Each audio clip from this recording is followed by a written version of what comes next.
What's up, One Piece fans? And it's time for another chapter review of the next piece of One Piece, chapter 1180. But the problem is, this is not going to be so much a review as much it is a slaughter. And I think we all know exactly why. We all know exactly why this is a goddamn slaughter. There's not much to report here. You read the chapter. I read the chapter. We all know what went down, right?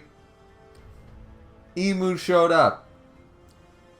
And as many people made fun of, I made fun of, Nai made fun of, King of Lightning made fun of, so many people made fun of. But Emu showed up and pulled a Thanos and said, I'll do it myself. Thanos' glove. The Infinity Gauntlet be real. Showed up and took care of goddamn business in this chapter because, just showed up and said, beginning of the chapter, who's in charge of this country right now? They're like, we don't have anybody in charge of the country. Don't care, Slice. And then Summers, who apparently the Steelheart does matter. And it's just like, oh, you're holding him? Sliced. There goes Gurd's fingers. It's like, holy shit. And then Zoro says, oh, no. It's time for some Purgatory Onigiri. And I'll give a little bit of credence to Zoro here, and Sanji later, that Emu acknowledged their attacks and physically chose to block them. That's the most I can give them. Neither one did anything. Granted, neither one used Conqueror's Haki. Zoro has it, Sanji does not, but either way, there was no Conqueror's Haki involved. Would that have mattered? I don't know. Plus, Onigiri, of course, even King of Hell, Three-Sword Style, Purgatory Onigiri is still only base level Zoro's named attacks. It's not his ultimate attack, it's not a Shura, it's not anything like that. But still, would it have mattered if it even was? And I'm saying this as a Zoro fan, I'm like, the Conqueror's Haki was not there, but would it have actually done any damage even if it was? Would Emu have to try a little harder to block it? Maybe, but probably, but still, the fact of the matter is, Zoro was blocked. Taken out by Omen. These black flames. And then another Omen. Boom. As a ring of, circumference idea around Summers. And then they take off. Then they go get Killingham. And they're like, oh, Omen. Boom. And then another flick of the wrist, sort of, Ishin against Aizen style. Just by bang. And Sanji gets taken out. And Emu is just covering ground like it's nobody's business. He's cutting off limbs, he's cutting off legs. Hiruden, I can't tell from this panel, but I know that Stanson took Stanson, so Gurd's fingers are gone, or some of her fingers are gone. Hopefully Chopper is able to do that whole, oh, it's a clean cut, boom, boom, boom, boom, boom, stitched back together, because even in the real world, if you were to get all your fingers sliced off clean right now by not sawed off, but something really clean cut, sync, then given the amount of time, if you put them on ice, you'd be able to stitch them and freeze them back together. You'd have a little bit of nerve damage, but you'd still have use of your fingers and stuff. That's actually a proven science that's been around for decades.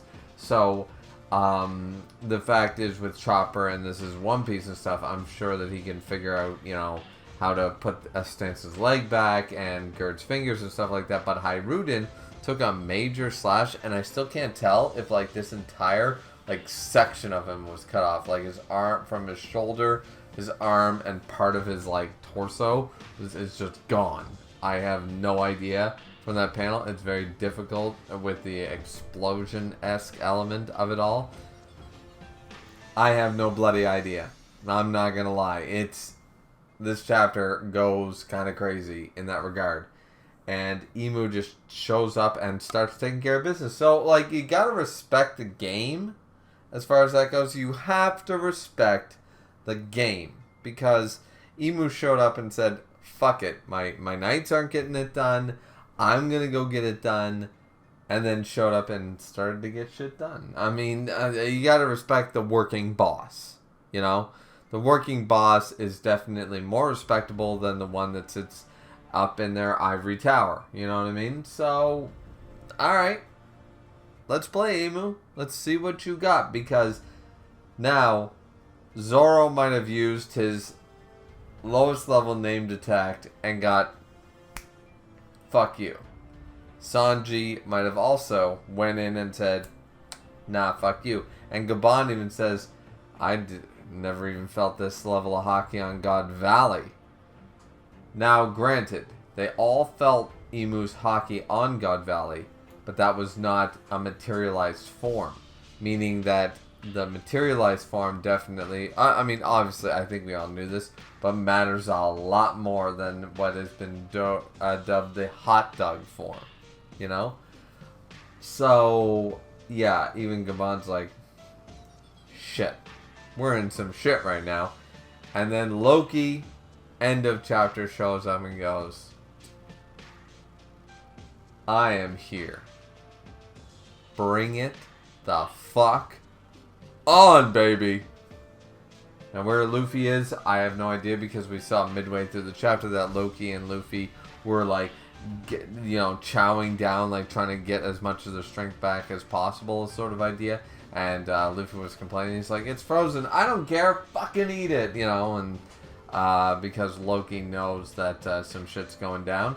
So obviously we're gonna be able to see the difference in the power, the difference in the level right now, the level we need to achieve, where we have Loki, who is right now in most people's lists, top 5 in the verse.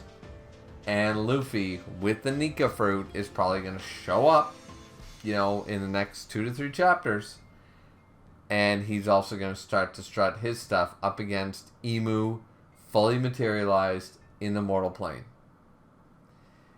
What's going to go down? Honestly, this chapter is all pure setup to showcase him bitch slapping our favorite giant characters, saying, Wings of the Pirate King, you ain't shit. Bring out your best guns. You better bring out Shanks, Mihawk, Loki, Luffy, Ben Beckman. You better bring out your A game, because nothing short of that is going to even make me sweat. And I'm here for it. I am 100% here for it. I want to see it. I'm happy to see it. And yeah, Emu, let's go. Let's see what you got. Let's see what you got when you're tangling with an elite. And do I think that Zoro and Sanji are out? Absolutely not. But do I think that they are still the Rayleigh and Gabon, respectively, of the crew? 100%. So, this is likely Luffy and Loki's current time to shine. So let's see what happens. What do you guys think? Let me know down in the comment section down below. Don't forget to like, comment, and subscribe. And we'll see all you beautiful people next time for the next piece of One Piece. Looking forward to it. Hope you all are as well. And 1181 is right around the corner. So look forward to it. And we'll see you guys back here next time. Sayonara.